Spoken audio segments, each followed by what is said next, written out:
धनबाद जिले में लगेगा बायोमेडिकल वेस्ट प्लांट। स्वास्थ्य विभाग से मांगा गया है डाटा। झमाडा कार्यालय के सभागार में आज झमाडा एमडी सह नगर आयुक्त रविराज शर्मा की अध्यक्षता में सिटी हेल्थ कोऑर्डिनेशन कमेटी की मीटिंग हुई, जिसमें अप्रैल माह तक सहियाओं का चयन, महिला आरोग्य समिति के गठन के साथ साथ ई संजीवनी की सुविधा शुरू करने का निर्णय लिया गया।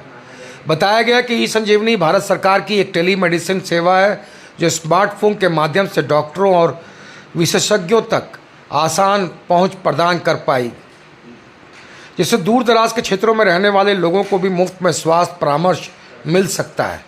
रविराज शर्मा ने मीडिया को बताया कि बायोमेडिकल वेस्ट प्लांट भी लगाने की तैयारी है। वर्तमान में निगम क्षेत्र के कचरे में बायो वेस्ट मिल जाया करता है, जो कि सही नहीं है। स्वास्थ्य विभाग से बायोमेडिकल वेस्ट का डाटा मांगा गया ताकि प्लांट लगाने के प्रोसेस में आगे बढ़ सके। उन्होंने बताया कि सिंदरी और केंदुआड़ी में राष्ट्रीय किशोर स्वास्थ्य कार्यक्रम के तहत सामुदायिक स्वास्थ्य केंद्र यानी यूसीएचसी में युवा मैत्री केंद्र व एडोलेसेंट फ्रेंडली क्लिनिक शुरू करने का निर्णय लिया गया है, जिसमें 10 से 19 वर्ष के किशोर और किशोरियों को चिकित्सीय सेवा, परामर्शी सेवा और रेफरल सेवा उपलब्ध कराई जाएगी। तो सिटी कॉन्फ्रेंस कमेटी है हेल्थ डिपार्टमेंट की, इसकी आज मीटिंग थी। जो आज निर्णय लिए गए हैं उसमें है कि सहिया का चयन हम लोगों को 110 करना था। हम लोगों ने 48 किया है और अप्रैल महीने तक हम लोगों ने टारगेट रखा है कि अप्रैल महीने तक इस सहिया का चयन हम लोग कर लेंगे। महिला आरोग्य कमेटी का भी गठन करना है, ये भी 30 अप्रैल तक इसको 60% गठन करने का निर्देश दिया गया है। इसके अलावा ई संजीवनी जो टेली मेडिसिन सुविधा दी जानी है, हम लोग धन में बैठे लोगों को या फिर क्लिनिक में जाकर के भी लोग कर सकते हैं, तो ये सुविधा हम लोग देने जा रहे हैं। कल इसकी एक ट्रेनिंग है धनबाद में, जितने भी युवा हैं, जो भी डॉक्टर्स हैं, उनकी कल ट्रेनिंग है, ऑनलाइन ट्रेनिंग होगी। और इस ट्रेनिंग के बाद हम लोग ई संजीवनी चाहे जो टेली मेडिसिन है, इसकी हम लोग सुविधा हम लोग प्रारंभ कर देंगे। हालांकि धनबाद इसमें काफ़ी पीछे चल रहा है, फिर भी जब ये ट्रेनिंग हो जाएगी तो हम लोग इसकी सुविधा हम लोग स्टार्ट कर पाएंगे 1-2 दिन के बाद से। कि इशू है कि जो बायोमेडिकल वेस्ट है, इसका हम लोगों ने डेटा मांगा था सिविल सर्जन से, ये डेटा हमें नहीं मिल रहा है। तो ये हमने कहा है कि हमको फर्स्ट वीक अप्रैल तक वो डेटा हमको दें, ताकि हम लोग बायोमेडिकल वेस्ट प्लांट के लिए हम लोग आगे काम कर सकें। अभी ये हम लोग देख रहे हैं कि म्यूनसिपल वेस्ट में ही बायोमेडिकल वेस्ट मिल जाता है कभी, जो कि हजारडस है। बायोमेडिकल वेस्ट के लिए एक अलग एजेंसी है जो बायो जेनेटिक प्राइवेट लिमिटेड है, उनको काम करना है और उनकी कैपेसिटी अभी बहुत कम है। हम लोग चाह रहे हैं कि नगर निगम में अपना एक प्लांट लगा ले।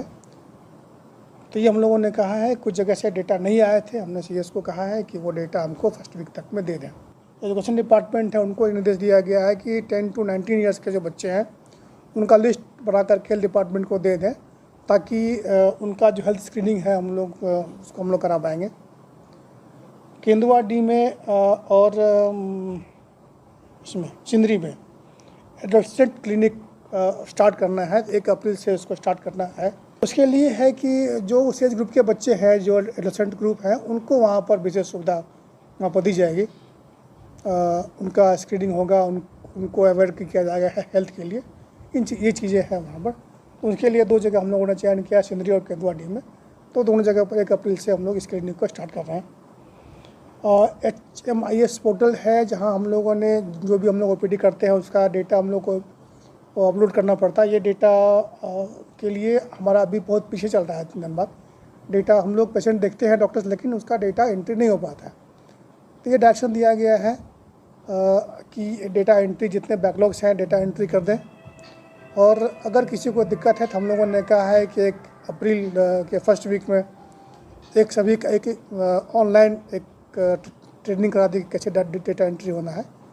तो फर्स्ट वीक में ये जब ट्रेनिंग हो जाएगा तो डेटा एंट्री हमारा इम्प्रूव कर जाएगा। हम थोड़ा था जो नगर निगम के क्लिनिक्स हैं उसमें पेशेंट कम आते थे, लेकिन हम लोगों ने IC एक्टिविटी किया है तो पेशेंट में काफ़ी बढ़ोतरी हुई है। लोग क्लिनिक पे आ रहे हैं, मुझे लगता है कि 2 गुना या 3 गुना हमारा संख्या वो बढ़ गया है। तो हम लोग और ज़्यादा ऐसी एक्टिविटी हम लोग कराना चाह रहे हैं। हम लोग कैंप भी कर रहे हैं नगर निगम की जो ये है जो टीम है या फिर उनका जो हेल्थ सेंटर्स है वो भी हम लोग कुछ कुछ एरिया में हम लोग उसको कैंपिंग कर रहे हैं। तो कैंपिंग से लोगों में एक प्रचार प्रसार हो रहा है कि यहाँ पर क्लिनिक है, उसका इम्पैक्ट हम लोग को देखने को मिल रहा है। बाकी जो मलेरिया है, मलेरिया अभी पिछले 2 महीने में जो फिगर है अभी तक हम लोगों ने 53,336 टेस्ट किए हैं, एक मलेरिया का पॉजिटिव मिला है। डेंगू का अभी तक कोई पॉजिटिव नहीं मिला है। और जापानीज इंसेफेलाइटिस का इस साल हम लोग अभी तक कोई नहीं मिला। लास्ट एक इसका मरीज मिला था, इस साल कोई मरीज नहीं मिला है। डेंगू का रोकथाम के लिए निर्णय लिया गया है कि ये जुलाई का जो टाइम होता है, जुलाई के 2-3 महीने का, उस टाइम में हम लोगों को इंटेंसिव फॉगिंग कराना होगा। तो ये हम लोगों ने कहा है कि एक सब्स्टिट्यूट टेस्ट होता है कि कौन सा केमिकल जो हमारे अभी यहाँ मच्छर हैं उसके लिए कौन सा केमिकल बेस्ट है। ये है कि अगर 95% 97% अगर मच्छर मरता है तभी वो टेस्ट को सफल मानते हैं। तो हम लोग एक रिक्वेस्ट कर रहे हैं हेल्थ डिपार्टमेंट से कि हमको टेस्ट करा करके दे दें कि कौन सा केमिकल यहाँ के लिए अच्छा है। हम लोग उस केमिकल से हम लोग उसको फॉगिंग कराएंगे उसको।